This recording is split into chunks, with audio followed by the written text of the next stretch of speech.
the cloud. Okay, so we are recording. I'm also going to share my screen so I'm not just talking at you the entire time. So let me go ahead and do that. All right, it's thinking about it. There we go. Okay, so you all should be able to see my screen. Again, we are going to go over a lot of different things. Just some of the items that are covered, and there are also more that I will be going over. I will talk to you about FERPA, what that means to you as a parent with a student in college, important dates. I know that is one of the things that you all probably have not had access to. So start of semester, when tuition is due, when certain fees start to kick in, we will go over all of that. Campus health resources, learning support offices as well. There'll be TRIO student services and some student welcome events, and then our engagement opportunities.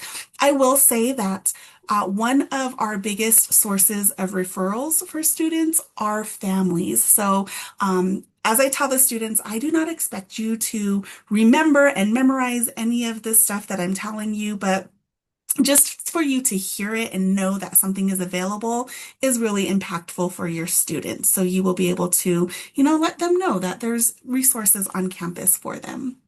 So let's start with FERPA. FERPA is the Family Educational Rights and Privacy Act. So this gives students who are reach the age of 18 or over, really they can be any age, as long as they are enrolled in college, FERPA will start to come into effect.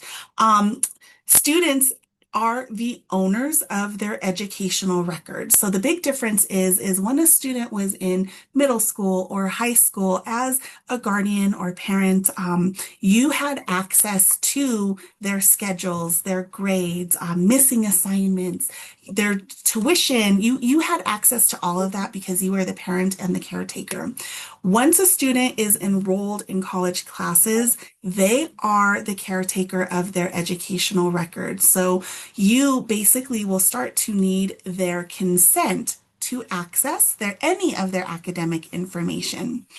So on my next slide, what is called non-directory information are things that cannot be released to anyone without the student having a FERPA release on file. So as a family member, support person, guardian, you are not able to just call financial aid and say, hey, this is my student's ID number. I have questions about it.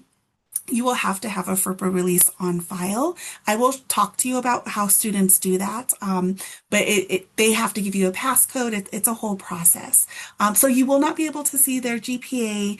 You will not have access to their student ID number, their class schedule, birth date, place of birth, addresses, and social security number. In fact, staff and faculty don't even have access to a lot of this information as well. Directory information, these are the things that are on the right of the screen. These are items that can be released. However, it is under the registrar's discretion on when and how they release this information. So FERPA is housed all by and owned through the registrar. But a student name, a city, their campus email address, whether or not they're enrolled, they can verify enrollment, major things like honors. So if a student falls on the dean's list for honors, a lot of times the schools and colleges have websites in which they list the honor students that are in their school or college. So these are basic. This is probably one of the biggest things that affects parents is that, as our when mother said, the students aren't always up for the conversation or they don't really information share. I've had families that have called and said, my student hasn't done orientation, they haven't registered, can you help me with this? And then I go and I look up the student and lo and behold, they are registered for classes. And in fact, they registered for classes weeks before I had gotten that phone call. And then there's other cases where, the student's like, yes, I've done it. I've done all the things. And then the family, reaches out and I look, I'm like, ooh, they haven't done all the things.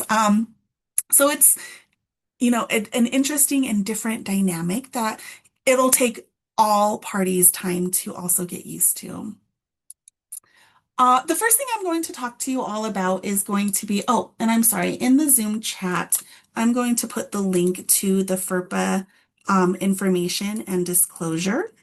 So I just put that in the chat for you all, and we'll make sure you have access to all these links. Um, but the tuition and fee agreement and disclosure, this is something that all students will need to agree to before they can register for classes. So I am going to just drag my document. Let me double check, make sure y'all can see. Okay, yes. So this is what the disclosure um, reads. The gist of this document is that it tells students they are responsible to make sure their tuition is paid, regardless of financial aid, if a family member is helping pay tuition, scholarships. It really is the student's responsibility to ensure that tuition is paid. And if it's not, then they would know they need to contact somebody. It talks about payment plans so as well. So in here, there is going to be a $40 fee per semester to set up a payment plan, but that is available to you. I'll talk a little bit more about this in depth here shortly. And then it will also go over the late charges. Again, the important dates are behind this document. We'll go over those. So if the student does not have a payment plan or tuition is not paid in full by the deadline, they will start getting late charges, and they will get late charges every month they are past due balance. So I like to share this with you all because a lot of times students don't really read through it or skim. They just scroll down, click agree so they can go and register. But there's other things. There's stuff like medical withdrawals as well. The last time to withdraw from a class without having to owe full tuition for that class. Tuition appeals, failure to pay. There is a lot in here. And again, it's my goal to make sure that you have access to this because most young adults have not had to navigate these waters. So you are going to be one of their support persons to help them potentially understand. So as I said, here's like a brief rundown of what the document says. They're responsible. The bursar, which is the billing office, they only communicate to students to the CU Denver email. The same goes for all campus partners, advisors, faculty, resources, everything goes to the CU Denver email. Oh, yes, it says my daughter owes zero. We will go over that. So actually, let's go into these important dates. And if you all want to take a screenshot of this, you are more than welcome to do so. But August 1st, so anyone who has a student that is registered for classes, students will actually not be able to view their bill until August 1st. That's also the earliest folks can set up a payment plan. So come August 1st, they can log into their UCD Access portal where there is that big $0 sign.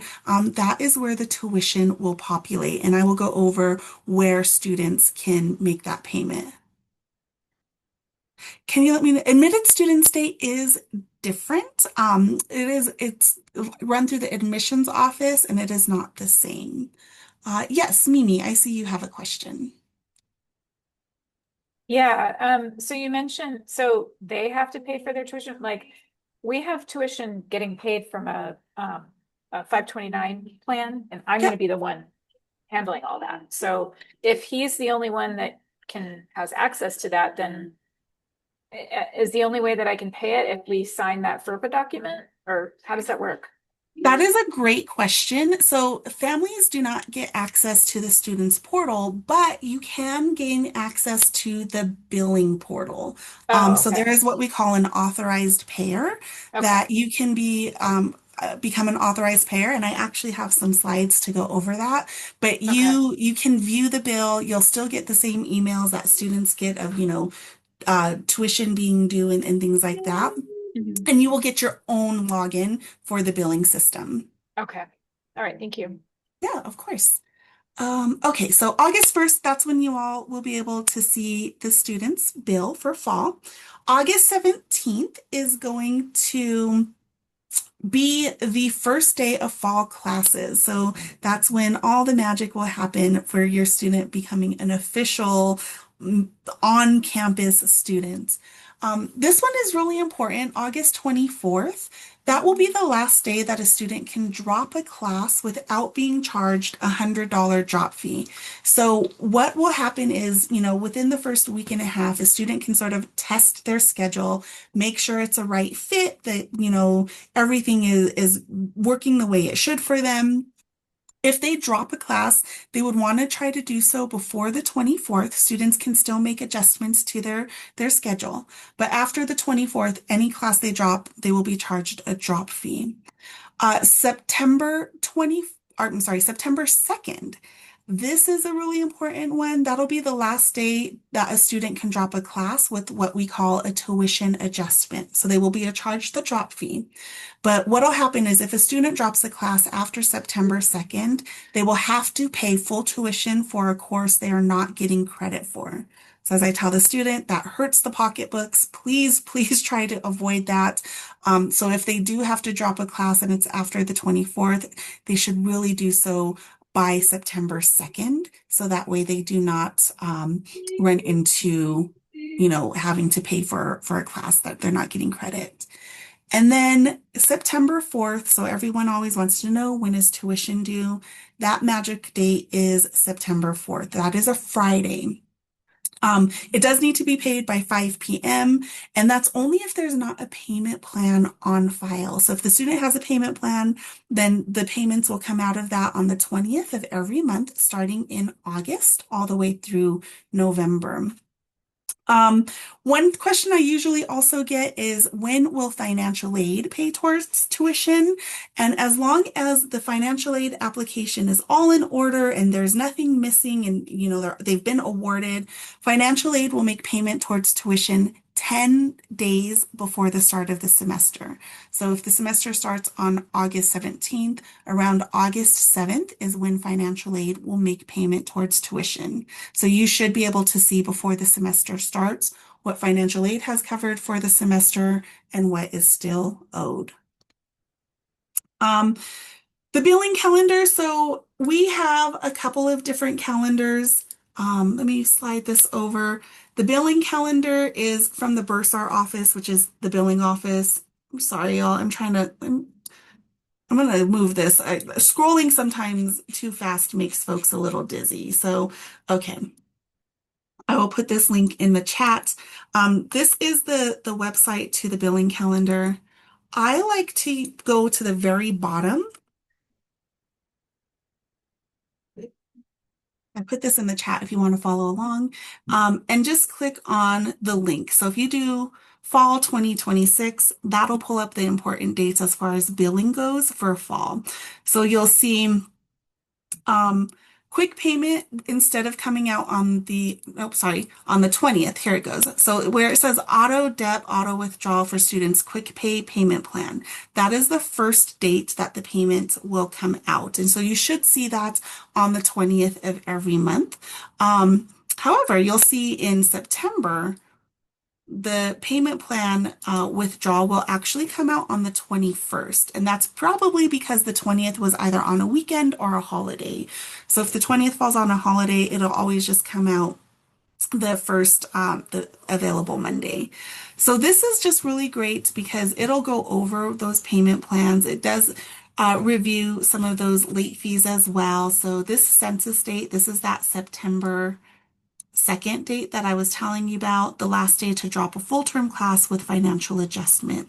Just know financial adjustment means they don't have to pay full tuition if they drop it by the 2nd. The other calendar is the academic calendar. This is the one that students are most familiar with. So I'm going to scroll down. Sorry, folks. Close your eyes. Okay, I'm at the bottom. We can't see your screen, just FYI. Oh, you can't? What about now? Can you see the website? We just see you. Oh yeah. We see the website in the link in the chat. Oh, it looks I like see it just fine. Oh, yeah, it looks like folks. Yeah, maybe you might have clicked out. Zoom has a function where you can pop out the screen. So you might have like popped me out or your view. Sometimes if you click on the view options, it shows the presenter. But this is the academic calendar page. So we'll go fall 26. Again, this is the one that students really this is sort of their Bible as far as important dates for students go. This will have everything in there, all the important dates that I just told you. But then it will also have, if I scroll down, registration for spring. So your students should be registering for their spring 2027 classes in October.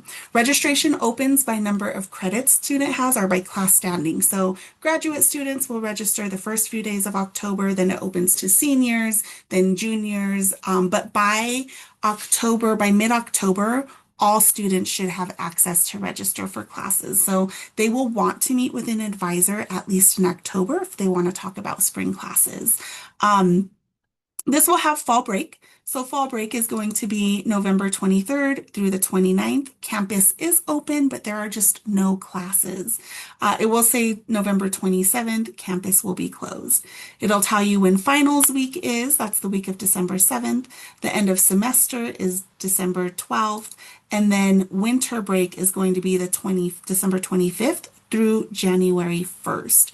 If anybody does have folks living on campus in CU Denver housing, students do move out during winter break. However, housing also acknowledges that if that's not feasible for a student to go home during winter, they will work with them and make arrangements for them to stay. The student does have to let them know in advance, but they will make arrangements so students can stay on campus. So just make sure that they communicate that with the housing office. And then you'll see, let's see, fall grades. So if you're like, what were your grades? What were your final grades? Those won't be available until December 17th. So what's between December 12th and the 25th? December 12th, that is actually a Friday, I believe, and I'm sorry, a Saturday. So December 12th is basically when fall semester is over. There's nothing that happens between December 12th and the 25th. The campus closes January 25th, I'm sorry, December 25th through the 1st. Most staff will take maybe a few days off in addition to those days, but it's really just wrapping up. The registrar's office is busy, helping students register for spring classes. So there's really not a lot that's going on. Oh, thank you, Rachel. Okay, so that's the academic calendar. I will put the link to that as well. And Alicia, for when you're not a freshman anymore, it's not usually like a requirement for them to do advising, right? It's just usually recommended for each major. I'm sorry, say that again. We have just a question. Do upperclassmen still have to meet an advisor before allowed to register? The answer is no, and there are some exceptions. So, engineering advisors do prefer to meet with students to register, and that is because engineering degrees are very specific in the order that classes have to be taken. They want to make sure that students are on top of it. The rest of the advising offices do not require meetings. The degree audit, we'll go over that here a little bit later, is a great tool for students to sort of plan and schedule. But we do recommend for first year students that they do meet with an advisor for the second semester because there's a lot of different confusion. Maybe they registered for first semester, there was, concurrent enrollment missing on the degree audit. So it is a good way to check in and make sure things have transferred in the way they were supposed to and students are comfortable with the plan, but it is not required. Good question. Okay, next. Okay, so this is all about the billing information, or how you all can access student billing. So everything, as I said, your student is the driver of this bus and, hold on tight, put your seatbelts on, and you're in for a ride for some folks. But what'll happen is in the student's UCD Access portal, this is what that looks like. for the billing information. So right here, this is where someone said that they only see a big fat zero as far as what the tuition is. This is where tuition will be populated on August 1st. What the student can do is they will either click on View Pay My Bill here, or they can click on the student account down here. And when they do that, they'll click View Bill and Payment Plan or Payment Options. And then that opens them and takes them to the billing system. So this is external. In order to get here, so you'll see like it'll show the balance, the billing date down here. This is an example, but this is where they would see the cost of tuition for each class. It will show all of the fees that they are being assessed for the semester. So will give you the summary of what the bill is. If we have any Colorado residents on the call, this is also where you can see if the College Opportunity Fund has been applied to your student account. College Opportunity Fund, or COF, is a state stipend that helps keep the cost of tuition a little bit lower for our in-state students. So they do need to be in-state Colorado residents. Okay, next screen. So on this, in the billing system, what you would want to do if you need to be able to access the student bill, the student would go in, click on Authorize Payers, and then it would open up a form and they would just do Add New, and they can add whomever they want on this. And then they just put the information in. So the full name, first and last name, the email, confirm the email, and then they need to create a login ID for you as well. And then you will get, you will get an email notification. So whatever email they put in here for you, you get an email notification. You will create your own password, and that will give you specific access only to the billing system. So not the student portal, but you'll be able to see all the bills. And that would include any late fees that might be assessed and those natures. And so the billing, do I have access? Yes. I'll drag this over here. And then this is what it would look like on your end. So you would just click here, enter your username, email, and then the password that you create. So that's what the login page looks like. Just a little bit about the Quick Pay, so summary of that page. So again, you can view pay accounts. You can see the transaction history. So that's a great way for you to go in and verify if you have a payment plan, that the payment plan has been, taken out of your bank account or credit card.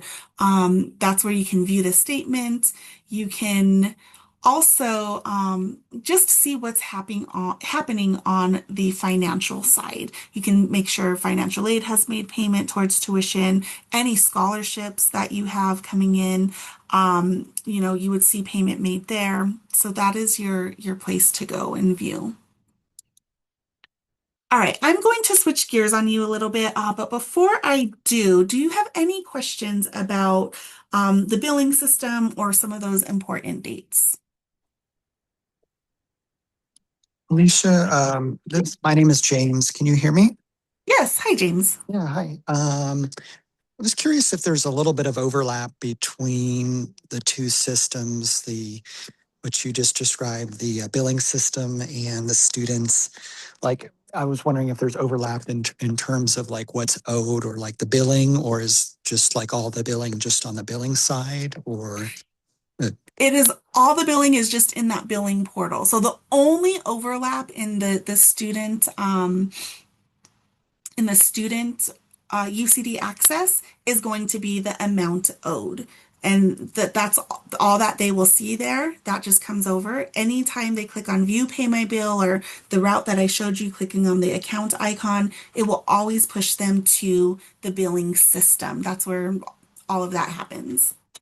Okay, so if I'm understanding sort of on the student side, it'll just like show the current amount, like $1 amount, like a total amount due per se? Yes. Or? Yes, that is correct. Okay. Thank you. That helps. Yeah, absolutely. Okay, so that's all sort of those important dates, the billing stuff. Now I'm going to talk to you all about some of the campus resources. I will start with the health resources. So just so you know, I am very intentional in the order I'm giving you all things. In my years of experience, finances are always one of the bigger questions and concerns that folks have, how to pay, how to navigate. And the other next big one is usually, will my student be okay? Will they know where to go should they need help? So I'm going to start with the Wellness Center. Let me drag my slide back over here. So the Wellness Center is a great resource. It's almost a one-stop shop for students for a lot of different things. I'll put the link in the chat. They are not only a workout facility, but they do a lot of different things. Let me scroll down. They're open when campus is closed. So even when we have those holiday breaks, during the winter break, they're usually open. They do have their club sports. So if you have someone who is a little bit more active, they can sign up through club sports through the Wellness Center. There is typically a small fee that goes with it, but I do know they have basketball. I'm not going to watch the video right now, but they have volleyball. There was one student who was really into competitive weightlifting, and so that student started their own competitive weightlifting team. They used to have hockey, so if that's something that you have a student that's passionate about, you only need a handful of folks who are interested to get it started, and they can really start their own club sport. If they wanted to do a speed walking, competition, they can get folks signed up for that. They do have group fitness. There's things like Zumba, bar, a lot of different things that they can do if they wanted to do any group classes. The Adventure Rental Shop, this one is really cool. So not only does the Wellness Center take students on excursions, so they've gone on hiking excursions, overnight camping excursions, both in winter and summer, but students can rent any of that gear for a very small fee or cost. So the periods 1 to 2 days, 3 to 4, they can do up to 14 days. And so they just go here, they can schedule, they can stop by the Wellness Center, but they can definitely rent some gear out, which is a really cool service. And here's some little bit of the pricing. So if they do like a weekend, it's $20 to do the burner stove, the 2-person tent. They have all of the things that they would need to survive out there. So that's a cool service that they do. They also have their basic needs. So in the Wellness Center, we have what they call Milo's Market, and that is basically a food pantry. It's up on the second floor, so it's kind of hidden, but we try to inform students it's nothing to be, ashamed of or anything. Please have them, encourage them to eat the food. We don't want it to go bad, but it's for anyone that might be facing food insecurity. Maybe a student forgot their wallet on campus and they didn't bring a lunch and they're like, there all day, they need a snack, they need some food, they can go to the food pantry. They just tap their ID. Everyone gets a certain amount of points. They have, canned foods, but they also have fresh foods as well. So I've seen students walk out with vegetables, fruits, frozen chicken. There's a lot of things that they can have and access. And then the other things, they can assist with medical and mental health resources. They're not the experts on those, but they can point students in the right direction. Transportation, so off-campus transportation, how to get around, especially if they're not from Denver metro area and they don't know how to use the light rail or the bus system, or maybe even just drive around town. And then housing. So, sometimes they can assist with some off-campus housing resources. One of the other things that they do is they will help students with financial planning, whether that's navigating student loans, budgeting. A lot of our students don't really know how to fully budget, especially if they're living on their own. So they can help them and set up a plan and go through what their budget looks like. So these are various resources. So it's definitely more than just a place to go work out. They also have a nap room. So if someone's not living on campus, they can go to the Wellness Center and take a nap. but they are open. Here's our rock climbing wall. We have a very cool rock climbing wall. If anybody comes to Family Day in September, they open it up to families, and so y'all can experience that if you would like. So that's the Wellness Center. The next one I'm going to talk to you about is the Counseling Center. The Counseling Center is one of our widely utilized offices on campus. If anyone tells you that it is free, no, it is not. Students pay for counseling center services in their student fees. Students get up to 10 counseling sessions within an academic year, so basically like a 10-month period. However, if they meet with a counselor and they need more than the 10 sessions, they will work with them to provide more if that's a need for students. But they do individual counseling, they can do couples, children and adolescents, family, group workshops, drop-in crisis services. So the counseling center is great. It's in the Tivoli. The only way to get there is through the tower elevator. It's very secure, very isolated. So a student can go in. Most times no one knows that folks are going into the Tivoli for counseling because it's sort of out of the way. But it is definitely a service that we want to provide for students and make sure that they feel supported on campus. The next one I will talk about is our Phoenix Center. Here, let me put this in the chat. The Phoenix Center is, again, a confidential resource. This is for students who have ever experienced or may be currently experiencing interpersonal violence. So they may have a boyfriend, girlfriend, partner, significant other, or maybe they've witnessed this through a friend or family member. This is what the Phoenix Center is for. They're here to help students navigate interpersonal violence, help them potentially create a plan to get out of that situation, or just provide support. There is a 24-hour hotline that is always being answered if it is called. So whether that's 2 a.m. in the morning or, 11 p.m. at night to 10 a.m., there's someone that will always answer this, and they can also book an appointment. So this is definitely a service for students. Again, it is confidential. If a student does go visit with them, anything said within the walls of the Phoenix Center is privileged information, and they also will do emergency referrals, whether that's 911 or, connecting them to someone for immediate help. So that is the Phoenix Center. And then going on along the same lines, we do have our CARE unit. So this is the Campus Assessment, Response, and Evaluation Team. This is the office that we say, if you see something, say something.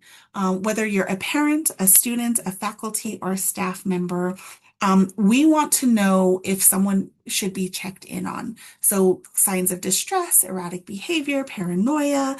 We've gotten reports from families whose student just hasn't been responsive to them for like about a week. They're like, I've texted, I've called, they just haven't said anything. They can submit a care report, and one of the team members will follow up with the student, check in on them, make sure that they are, okay. And if they are okay, then we tell them respond to your family. But there are definitely different things, and these are elevated behaviors. So again, you know your student best. If you feel like something is off or wrong, or maybe you're not sure, you can always submit a report. This does not negatively affect the student in any way, but it does just make sure that they get follow-up contact and feel or have someone outreach to them. Okay, and then the last sort of health support resource is going to be our case management team. Case management, they are part of the care team. They do help students navigate various things. Medical withdrawal is one of them. What happens with a medical withdrawal is it could be, maybe there's a pregnancy, an illness, a broken limb of some sort that prevents the student from continuing in any given semester, they can apply for medical withdrawal. What that does is it allows the student to drop their classes without negatively impacting their GPA. So again, it could be a wide variety of reasons why a student might go through medical withdrawal, but this is an option. Additionally, if they are approved for medical withdrawal, they can also do a tuition appeal, which not only would they be able to drop their classes without negatively affecting their GPA, they potentially could get tuition back for that semester, depending on circumstances. So that's what the care team does. And so they have different resources for that as well. All right, so that's those resources. Next, I'm going to talk about the learning supports. So learning resources, they are located in one of the newer buildings on campus. They're basically the tutoring office. So again, this is a fee that your student will pay for in their student fees. A lot of people will say, oh, you get free tutoring. I like to let folks know nothing is free. You're already paying for it. So please have them take advantage of it. Tutoring at the college level is not at all punitive. So a lot of times students may have a negative experience with tutoring when they're in middle school or high school, because a lot of times they are told they need tutoring when they're failing a class, when they're not doing so well. And so they're like, oh, you've got a D, you've got to go to get some tutoring help and assistance. At the college level, tutoring is actually more preventative. If a student is failing a class in October, it actually might be really hard for them to bring that class from a D or an F to a B or an A. We like to tell students if they are nervous about any class, if they're not sure, meet with the learning resources at the beginning of the semester or even before the semester starts to get set up with those supports. They do peer tutoring. Peer tutoring is basically tutoring from a student who excelled in a class. They got straight A's in a class, whether that's biology, chemistry, and math, psychology, whatever it may have it. They can help their students learn. They do supplemental learning. This is going to be more of a group learning session. Again, this is with usually graduate students or upper level students that have excelled in classes. And this is more of a group session where they go through the content and the materials and they help students understand and break it down. Online, that's what this BrainFuse is. This BrainFuse is really cool. It is available 24/7 to students. And the nice thing is that they will actually get connected with a real person online. So if it's 1 a.m. in the morning and they procrastinated on some math homework and they are just stuck on a problem, they can go to BrainFuse, connect with an actual person online, and get help navigating that. They do individual coaching, a study skills workshop, coaching. A lot of our students will meet with the staff there for time management assistance. So there are some students that will sit down and request help to plan out what their week looks like. If maybe they're working, taking classes, they want to work out or do whatever extracurricular activities, and they're just struggling managing time, they can go sit down with someone to help break down what that week looks like. I will say I teach one of the the college success classes. It's a first year class. One of the things most students come in wanting is help with time management. They have this newfound freedom, and sometimes they don't know what to do with all of that. So learning resources is really our tutoring office. They have the writing center. If they can't meet or make an appointment with the writing center staff, they can submit their document online to receive feedback online for that. So a lot of supports here. I know somewhere on this website it says a student gets 3 hours of virtual tutoring each week. If they need more than that, they just need to reach out to the office and the director is more than happy to give them more hours if they need. So again, they're paying for it, have them use it and have them be proactive and get early. So anything that makes them nervous as far as their schedule goes, they should talk with these folks early on. Disability resources and services. This office is great.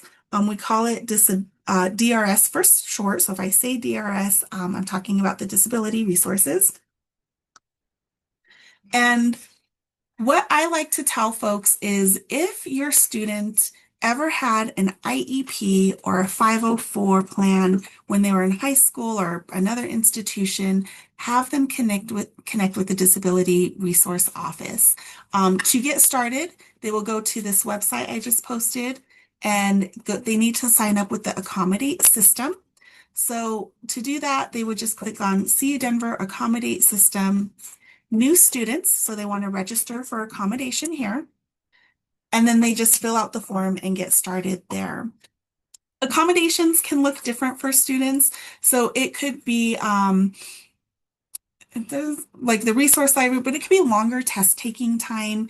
It could be that a student gets a proctored test. So rather than taking a test in the classroom, they go to the disability office. They have a lot of different rooms that the student can go in, sit in a quiet room. Sometimes they require, a student might need noise counseling headphones. They can wear that. Peer note taker, they can get someone in the class to take notes for them. The one thing I want to make sure you all know about disability resources is the office will approve the accommodation and have an accommodation letter. So they will create the accommodation letter of what has been approved. It will be the student's responsibility to take that letter and talk to the faculty. And it's really important that the student talk to the faculty if they have accommodations to make sure they're on the same page.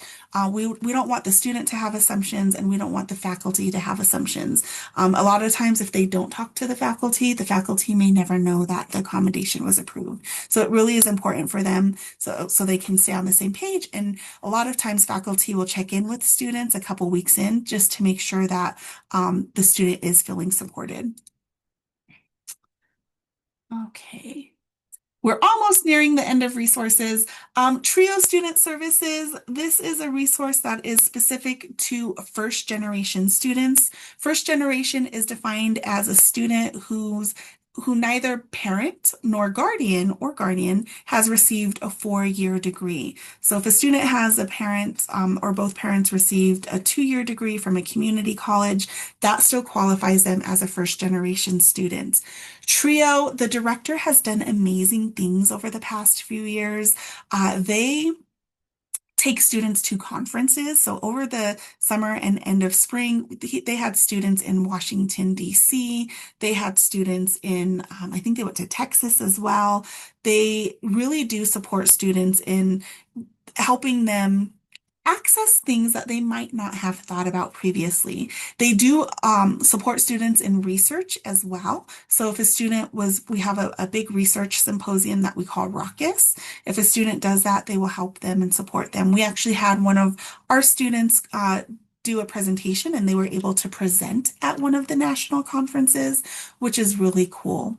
If a student does want to go past their bachelor's degree, their undergraduate degree, and go into either a master's program, or maybe they want to get a PhD, doctorate, become a doctor, TRIO McNair will support students in that.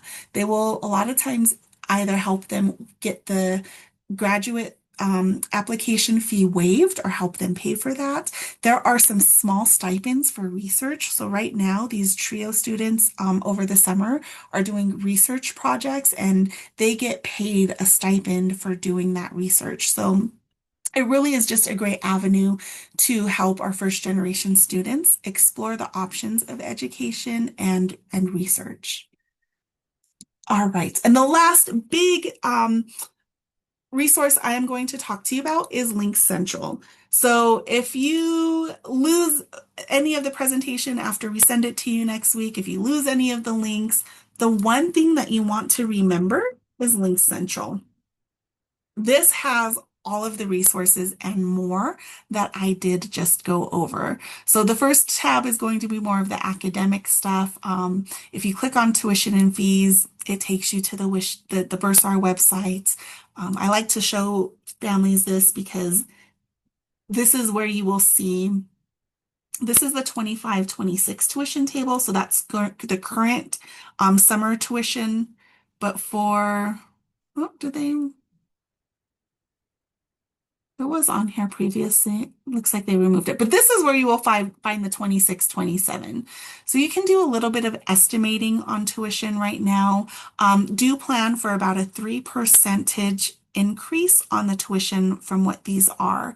But it will go over, what the actual cost is. A resident regular tuition is going to be here. If they use this is what the COF stipend is, and then this is the tuition after COF stipend. And then it has non-resident, online, non-resident, WUI, and international. So this is just, again, the Link Central website will have everything and more that you might be looking for. So these will be all the academic parts. Honors, we have an honors program. Most first year students, if they had high GPAs at the time of being admitted, get invited to apply to the honors program. However, let's say you have a student that didn't have great grades in high school or their previous institution, but their second semester, they are just rocking it and they are interested in being an honors student. They can actually join the honors program at any point in time. They're a CU Denver student. They will work with them and just help them out. Again, it's a great support system. Career Center, I didn't talk about Career Center, but we do have an amazing Career Center. There is a huge job fair in September that they always host. We encourage students to go. I always tell students, even if you're not ready for your career job yet, go to those and interview the recruiters. Ask them, what do you look for on a resume? What makes a strong candidate? It's really beneficial for them just to start getting into that world and seeing what folks are looking for. We do have study abroad. So study abroad or global education, as they call it, is an amazing opportunity. Financial aid can assist with study abroad. So if students are like, I could never afford that, they can look into financial aid options. They do have some scholarship options specific for study abroad. And it could be as long as a full semester abroad. It could be a 4-week abroad experience. There are short terms where, it could be even shorter than that, to 1 to 2 weeks. But there are options. We've had students in our office go to Japan. Actually, quite a few have gone to Japan. One of my orientation leaders just got back earlier this summer and loved it, but they go to Costa Rica and Mexico, Philippines. We have a campus in Beijing, China. We've had some folks go out there. So that's always a great opportunity. So the Links Central is really the place to go to see all the things, get connected to the LGBTQ plus office, RTD College Pass. There is a College Pass available for students. They do need to download the RTD app, sign up with the CU Denver email, and it is $250 for the semester. So the RTD Pass is active starting August. Let me look at the exact date, August 3rd through December 31st. So it is the more affordable cost. All right, and then lastly, where I told you our recording today will be posted on the family website. This is where it will be posted. I will let you know we are going through a big website update and redesign, so it will be revamped by the end of this month. But you can go here. We do have a family orientation tab. This has all the things. The recording will pop up right over here. So we'll put this under the recording right here. And then you can look at any of our past recordings from any spotlight sessions we have. There's a lot of housing stuff. We are doing a housing spotlight in October. So this is for anyone who might have students moving to campus and living on campus. It's right before semester starts. Get those last minute questions asked before they move. That'll be here. Our campus safety one, that was a great one. Earlier this month, we had Lieutenant Panwitz there. He gave an amazing presentation about all the things safety related. We do have a full police department on campus. They have a holding cell and everything. They are not only here for our safety, but they are great campus partners. In the winter, you'll see them with a table set up outside, and they'll, be giving hot chocolate and apple cider to students. And so they're really there to support students. So let me move this. Okay, I went through all of these. Link Central. All right, I've done a lot of talking. I am going to turn over my virtual microphone to Amanda, and Amanda is going to talk to you all about how you can stay connected to the university, to us, how we can support you. So I know we had a question about Family Day, so Amanda, Yeah. I'll go ahead and kick it Yeah. over to you. Thank you, Alicia. Yeah, Family Day is going to be in September on the 26th, so save the date. We'll be posting more information there. I just wanted we had a few questions like waiting in the chat, Alicia, so I don't know if we want to do that real quick. And then I can go through all the ways we can stay connected to our family program. Yeah. Just had a few that came up a few times. So for vaccinations, if the record is still showing as like a hold, do we know who we can reach out to if they've already submitted records?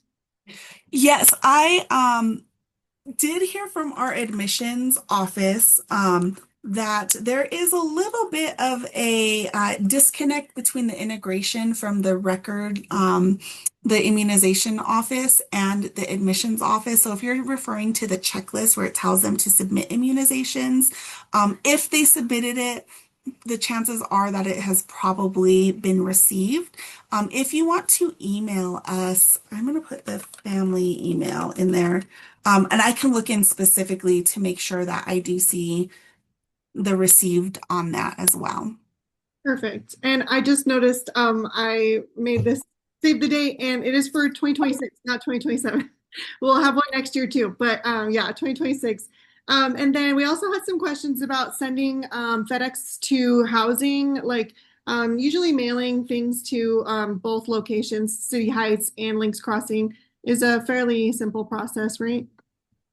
It is. I would definitely recommend, again, you can always email the family email. I don't have the direct mailing address, but what happens is regardless of whether your student is in City Heights or Link Crossing, there's one mailing address that you will send it to.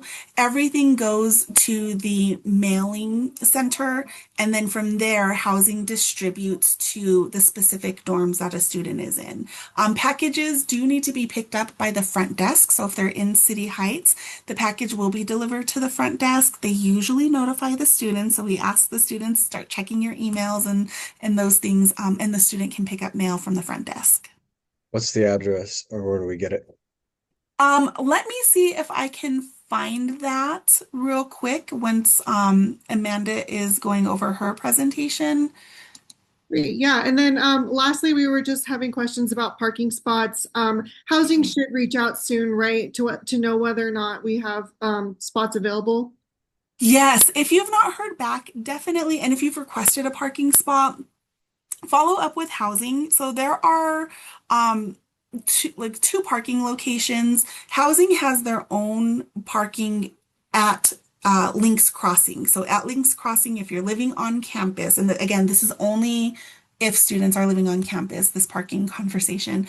But there are parking spots at Links Crossing.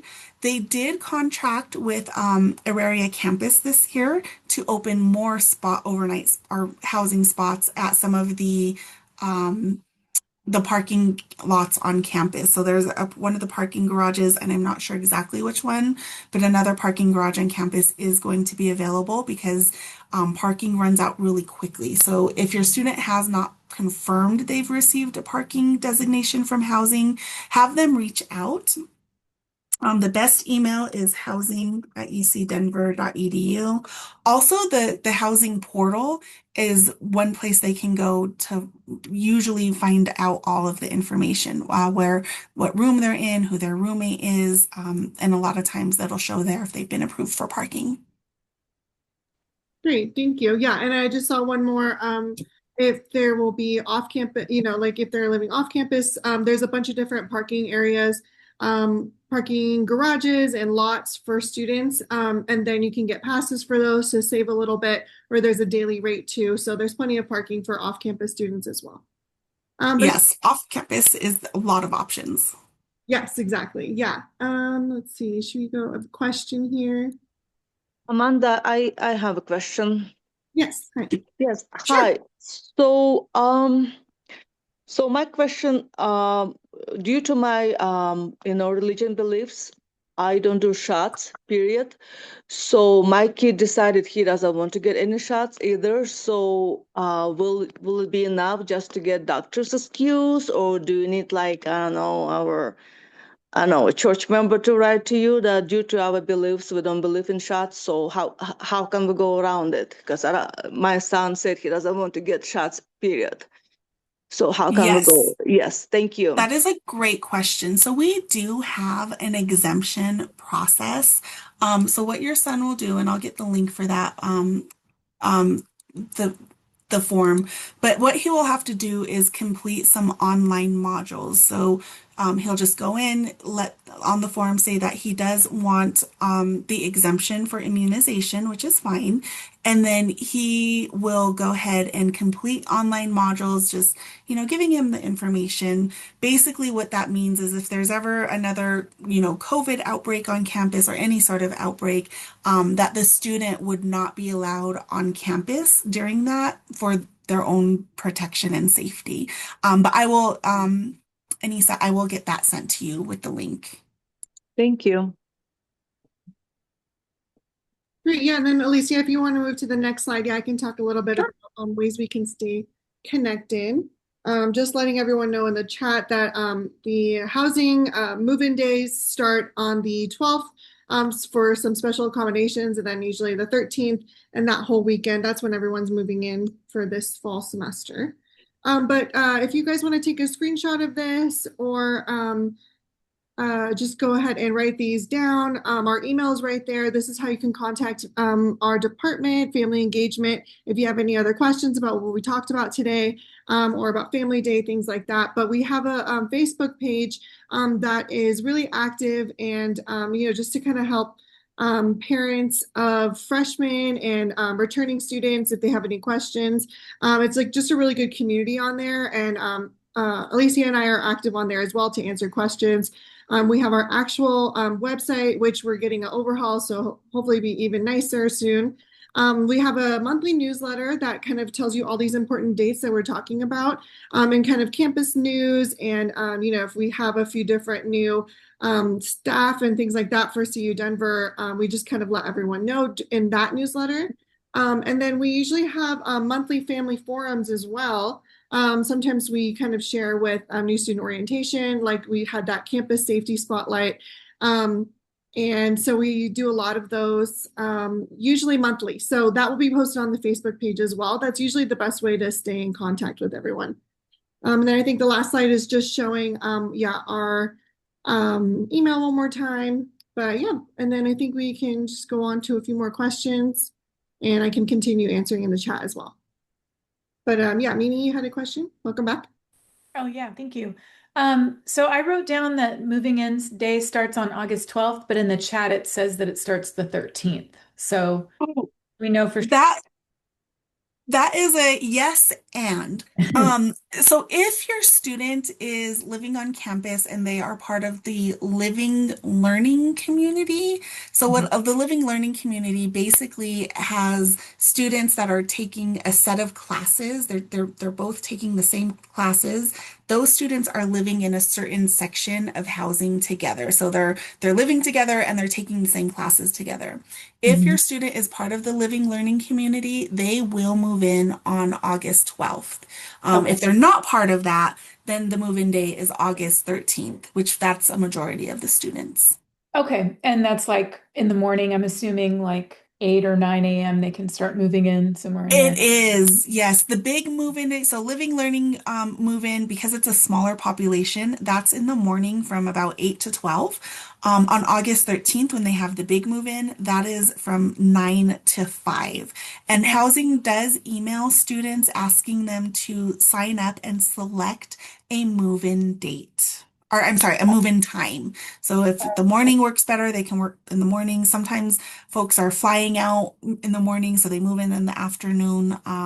But Okay. they do ask students to select a time. And Okay. we will have a family hub there. We'll have a tent all day. So come say hi to Alicia and I.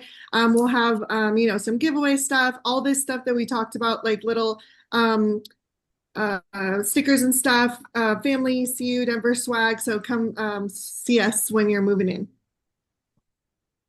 Will do. All right, I'm going to put the family's website in here. We'll put our email as well. Yeah, I'll put the Facebook as well right now. Thank you. We'll put the Facebook link too.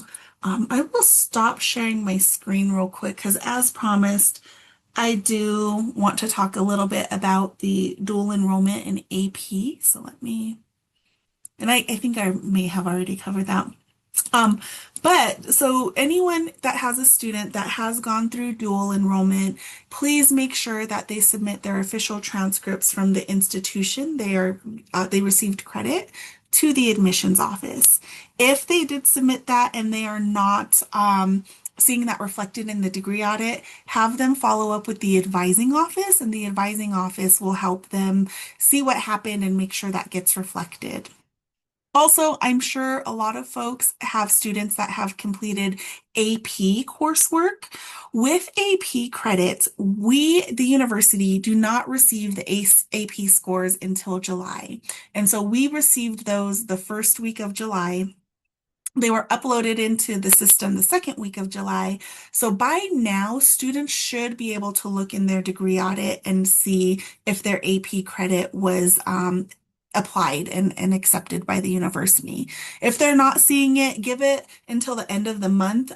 We get a lot of those scores coming in, so it could be just a little bit of a lag for them. But if they're not seeing it by the end of the July, definitely, again, have them follow up with the advising office, and the advisor will be able to help them navigate and support them in getting their AP credit transferred in. I am wanting to show you all one of the tools advisors give students is the degree map. So I'm going to share my screen. And if your student hasn't seen this, then they are either not checking their email or maybe not paying attention. Okay, let's see. I want this page right here.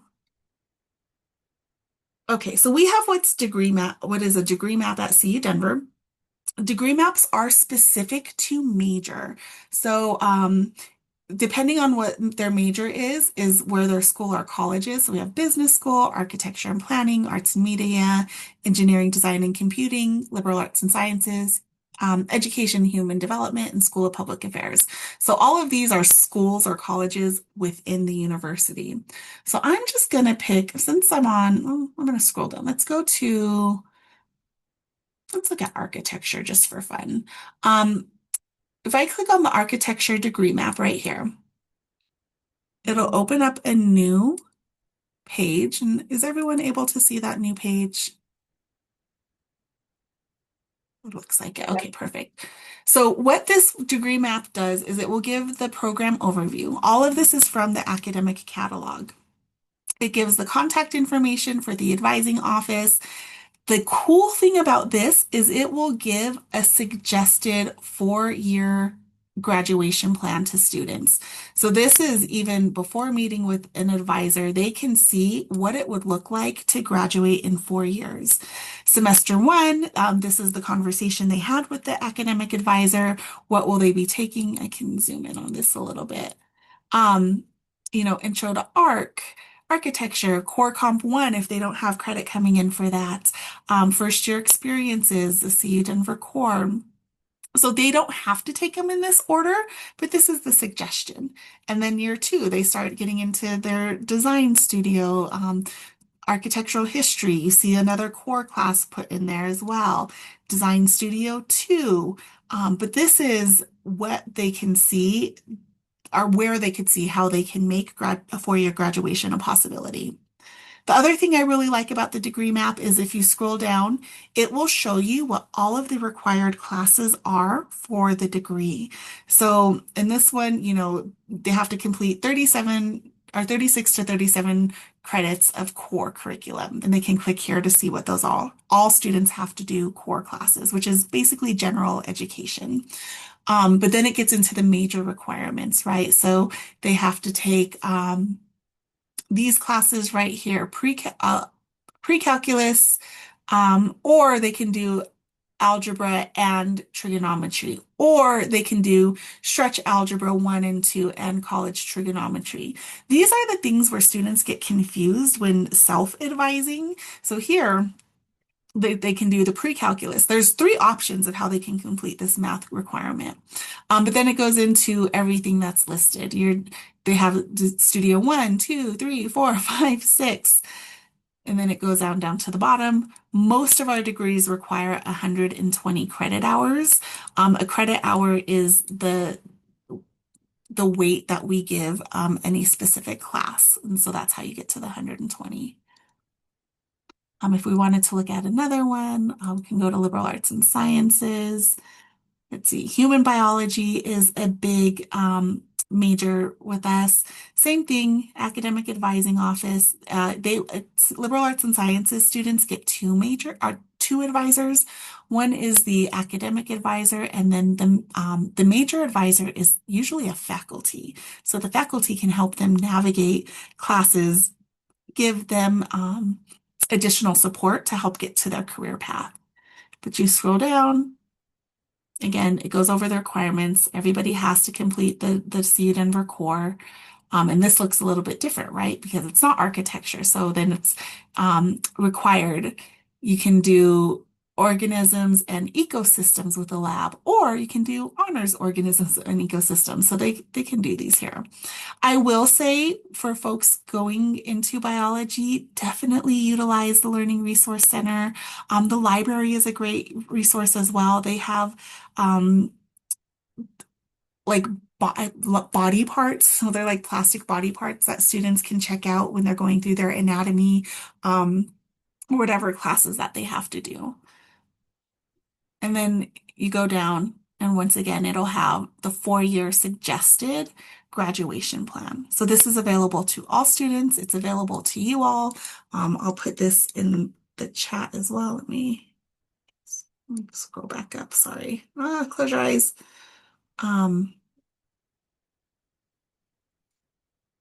It'll say business in the chat, but it'll give you access to everything.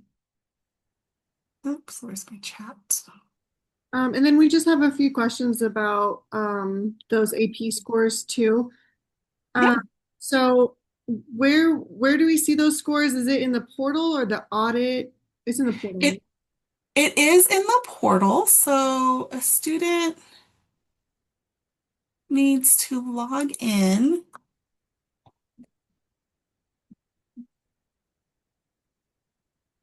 I kind of have a little bit of sneak peek access for you all to see.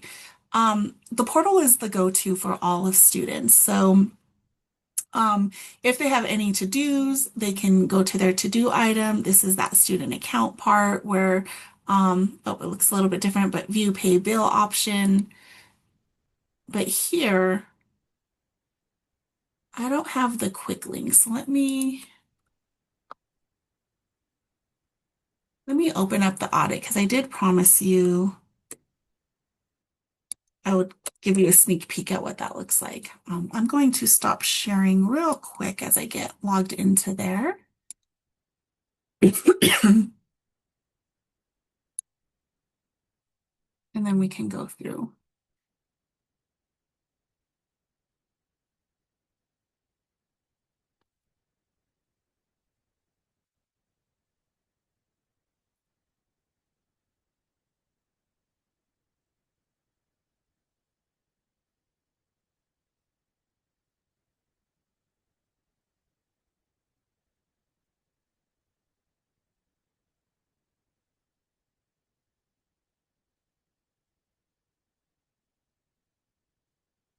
Okay, let me reshare that I have this ready.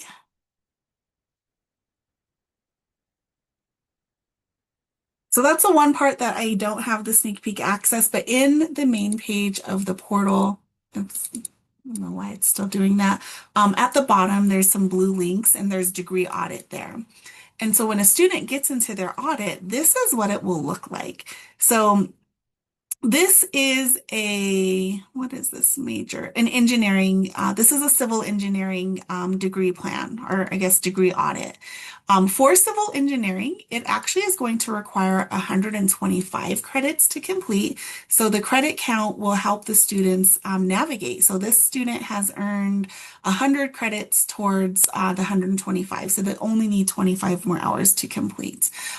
University general requirements, it goes over all of this as well, so they can see the list of classes that they have. If they completed, it marks as green. They can click on and see what class completed that. If it's not completed, that's where the X comes in and it shows them. So like for this engineering class, complete all listed courses. So there are 15 courses here listed that they need to complete. But again, it's the self-advising gets tricky, right? Because it's going to either be CVEN 3602 or CVEN 5600, or it'll be CVEN 2214 and 2215 or just 2212. But then they have to take all of these classes along with it. Same thing with here. You go scroll down, you only need one course. There's only one option here. They have to complete that course.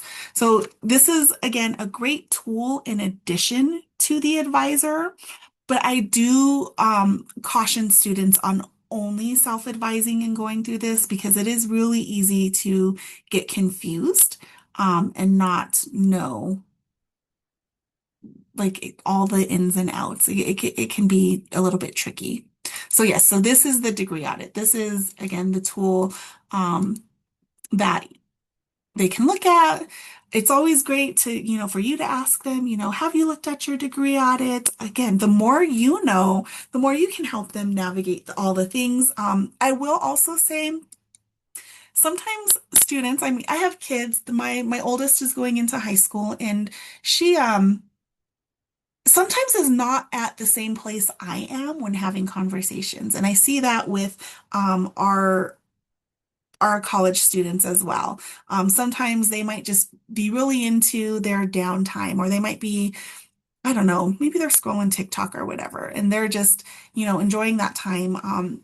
Sometimes that's when they're least likely to talk to you, right? They're not in it. So if you can, I know it's hard to sort of find the right time to have these conversations with them, but sometimes it's just catching them at the right time to be able to pull out that information and ask them. If it's at the end of a long day, that might be harder to navigate the conversation with them. Maybe they're a morning person and you catch them in the morning, or, dinner time. That's a great time to be like, hey, so I heard about this thing. Have you heard about that? And so just allow them a little bit of autonomy, but also, help them they're becoming adults. I have a hard time saying they're full adults. And they don't know what they don't know. That's why we have them go through orientation, especially those in-person orientations. My favorite student is the one that gets to orientation and they're all by themselves. They don't know anybody. 9 out of 10 times, that one person that shows up by themselves, by the time they leave, they have one or two friends that they made, and they're at the end at the resource fair together, kind of chatting it up, getting all the things. Those are my students to watch. If I see a student, I always find the one. I always okay, they're by themselves. And I actually look for a couple of them. If by the end of the day I do see a student is by themselves and maybe they haven't made a connection, that's where my orientation leaders come in. Even midday, I'll task one of my orientation leaders to just, check in on them, help them navigate, try to help them pull out of their shell a little bit, and just sort of be a little bit of a buddy to them to help them connect. So we do our very best to try to help them, connect to each other and feel supported, but also to self-advocate. All right, that's it as far as the presentation goes. Are there any questions that maybe we missed in the chat or that you would like to ask? I want to make sure I'm cognizant of your all's time, and feel free to unmute or We use do the have chat. one in the chat for the degree audit, does that count as something that parents can see after assigned FERPA? No, because that is through the student's portal. So parents will actually never be granted access to the student portal. That is solely on the student. What FERPA will allow you to do is to call the financial aid office, the bursar office. Advisors might prefer to have a conversation with you with your student there, even though there is a FERPA release. But FERPA release really just allows you to have conversations with the various offices. I will say faculty do not appreciate parents reaching out to them. They really want the students to reach out. I have one of our faculty is infamous for saying, if he gets a phone call from a student, or I'm sorry, from a parent, he will say, "Oh, hold on, let me call my mom and have her give you a call back." So there are certain times where parents just won't be able to have the conversation on the student behalf. But if they want you there for that conversation, that's a different story. We've supported our orientation leaders in having, meetings with faculty where they just didn't know what to say. They, maybe were struggling. And so we kind of sit there as a fly on the wall so they feel supported, but we don't lead the conversation. Mimi, yes, I see your hand. Yeah, I just saw in the chat about a family day, and that may have been something that you talked about while I was away, but what day is that? Is that in your slides? Because I can just look through. It is. It'll be September 27th, which is a Saturday. And we are working on some finalizations, but come move in. So the week of move in, we will have the link and the sign up ready for that to go. I will say that that's the end of our what we call homecoming week. And so there will be additional events that week that families can attend. Off the top of my head, there is going to be Student Life is doing some type of like concert. I don't know who it's going to be, but families and, community members are invited to that. But then there's also like a big basketball game that happens in the Wellness Center. So there'll be other activities for folks to attend during the week leading up to September 27th. Okay, and so but that's in person, it sounds like. There's no It virtual. it is. Okay. It is in person. Okay. And we will post the link to the sign up on the Facebook page. And then the way you got this email today, we will also send it out via email for the same way we did for today's. Okay, great. Thank you. Yes, of course.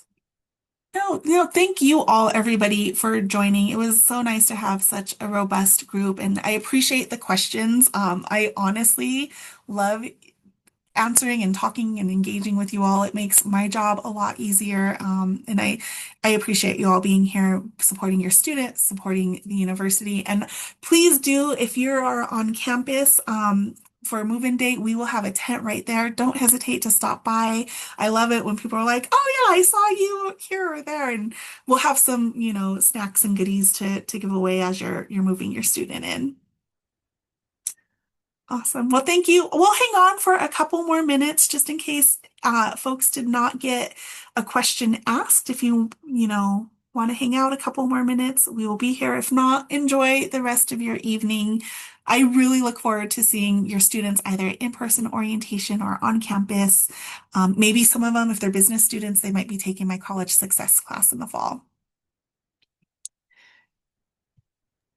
Okay, I see that. My daughter's a bit anxious on whether or not she wants to go for the major she chose. She has, because I am going to give you an email address. If she's not sure about the major she chose, I really would like for her to reach out to the Center for Undergraduate Exploration and Advising Center. Advising. Which if she's a first year student, she probably met with one of the staff anyway. But I put that in the chat directly to you because I have her reach out to that office even before the semester. They can do on-campus appointments or Zoom appointments with her. and just have her express she's not sure, and they will talk her through. Their whole purpose is to make sure that students are comfortable in their major. What I don't want to happen is for her to be taking major classes. Maybe she's I don't know, maybe she's biology and she's like, I don't know if biology is for me. I want to go into art. Those are two very different majors, and we don't want her taking classes that would not apply to the new major. So definitely have her connect John, Patsy, Regina, Terry. I mean, they are all amazing, and they will not pressure her into making a decision that she's not comfortable with. And that goes for anyone. If anyone else has a student that's just not sure about their major and they're having second thoughts, the Q&A, the Center for Undergraduate Exploration, is really the place they should connect to. All right. Well, I was wondering if he needs to get into Canvas to make an appointment. So to make an appointment, Mimi, if he has not met with an advisor, he would go through the orientation process first, and they schedule, if his first year students will schedule through Navigate. So I think, let me scroll to the top. I want to make sure I get anybody's contact information. Again, if you would like us to follow up with you directly, you can either email the family at UC Denver email, or you can send it your contact info to me directly. Okay. I will say I'm out of the office tomorrow, but I will follow up next week. Okay. Okay, so he has to go through the orientation process. I think he's done some of that, and I think the only thing that's still outstanding for him to do is to sign up for his classes. Okay. So then should he be able to do that through his portal? Or he mentioned something that he was having trouble logging in the last couple of days into his portal for some reason. He was getting, and we haven't called tech support yet to find out what we need to do. But he was thinking that maybe he could log in through Canvas to schedule that appointment, or is it through his portal? Through the portal, specifically, and there's a button called Navigate. If he is having trouble logging into the portal, the IT requires students to reset their password every 90 days. So if he had a password, but he hasn't accessed the portal for 90 days, he might need to reset it.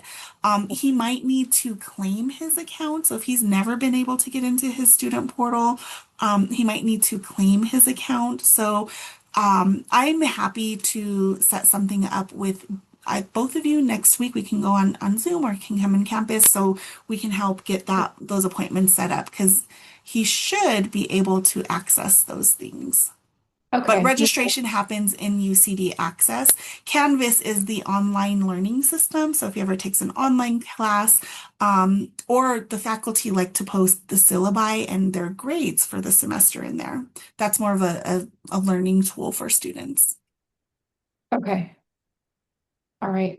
Thank you. I appreciate that. Yeah. We're going to try we'll try logging in again and to see if maybe, I don't know, maybe there was just some issue with maybe a lot of students were in and it just was overloaded or something and he wasn't able to get in. Yeah. So we'll And try it again, and then if not, we can call the number, and then I don't know if we're still having trouble, we'll get in touch with you, because I know he needs to sign up for his classes. yes. Yeah. Sometimes on the weekend, the portal is down because IT does do updates. So there have been a few weekends over the past couple of months where, there's a message that says from Saturday to Sunday, the portal is down for, IT updates. So that's also a possibility. Yeah, it wasn't on the weekend. It was like just a couple of days ago. So we'll try it again, but thank you for being willing to do something with us separately too. Yeah, no, absolutely. If it doesn't work, email the family email, and either Amanda or myself, we Okay. will follow up and make sure he gets in. Okay, awesome. Thank you. Yeah, you're very welcome. Question. Oh, yes, textbooks before classes start. Yes, you can definitely get textbooks before classes start. That is, if I can get this portal up and running again, I'll share my screen for you because it's easier to show than it is to just tell. Okay, in here. So when the student schedule pops up, there is a link for bookstore. They could click on that, but let's just go to Maria.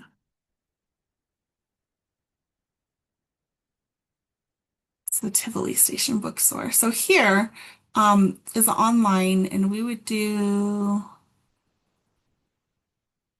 MSU Campus Store textbooks. So you on this once they are in their portal, it should take them directly to this site when they click on that link. And then let me put you out of the way. I want to go to textbooks.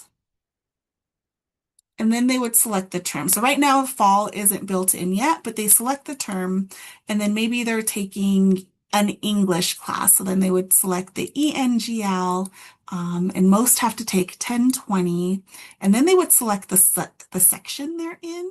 So right now, it doesn't look like all of the faculty, well, this is also summer, but there's a lot of sections. And the section would be listed on their course schedule. So you would do that for each class that they are enrolled in. And that's the only option. And then you do find materials for the two courses, and then it pops it up. So you can purchase through the bookstore.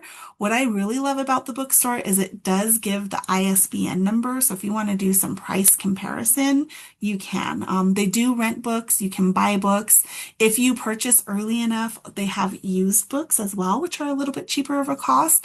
Or like I said, you can, this one's a $53 book. You can use the ISBN number, do some price shopping, and see if you can find it a little bit cheaper.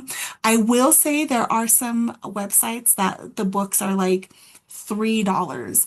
The catch is those $3 books take about 3 months to ship. So make sure you're looking at shipping if you find a really good deal on a book. But yes, you can definitely get books ahead of time. If they're not seeing it listed on the bookstore, that just means the faculty hadn't provided their bookstore list yet. Okay, question about vaccinating. Okay, will the vaccination question portal email address be sent? I don't know if I understand that, but you will be sent an email. I was actually just speaking with some of our campus partners a couple weeks ago, and we will be emailing students prior to the start of the semester to remind them about the immunization record submission, or directing them to get those submitted. Hopefully before the semester starts. That's always easier. They're technically not due until October, but by then it's middle of the semester. Sometimes they're a little bit harder to hunt down.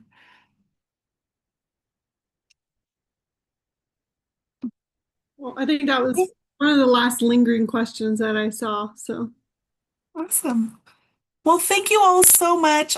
Please do not hesitate. I will also, for those that are on here still, I should have done this earlier. I'll put my personal email address. You are always more than welcome to reach out to me directly.